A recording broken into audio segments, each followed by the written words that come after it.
آج دی ریلی کڈن دا مقصد کیا سی؟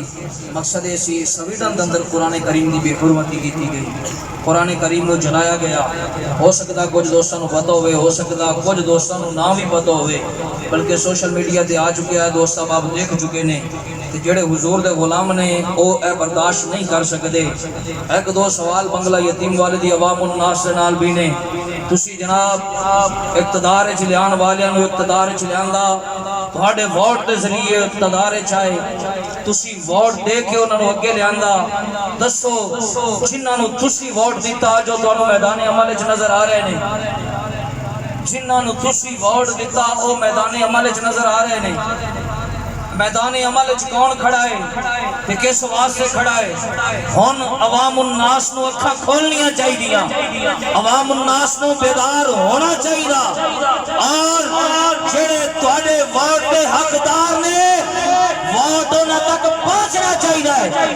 ہاں جی، نہیں تے پھر جناب اگے میدان تے لگنا ہے، عدالت تے لگنی ہے، اور بڑی کیٹھی عدالت لگنی ہے۔ ہاں جی، بابا جی خادم حسین رضوی رحمت اللہ علیہ ساری زندگی دین پڑھانے گزار چھڑی، دین کی خدمت کرنے گزار چھڑی، تو جناب عوام الناس نے انہوں نے لقب کی دیتا، اور اے مولوی تے دہشت گرد نے، اے مولوی تے دہشت گردی پھیلان دے، اے جرم تے عوام الناس ہے نا جی۔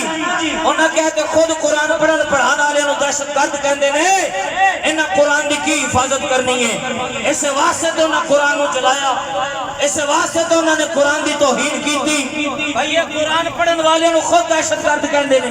انہوں پتہ ہے بابا جی رحمت اللہ علیہ تے 1400 ایف آئی آر سن، بولو کنیاں 1400 ایف آئی آر سن، تے ساریاں دیا ساریاں دہشت گردی دے مقدمے سن، دہشت گردی دے مقدمے۔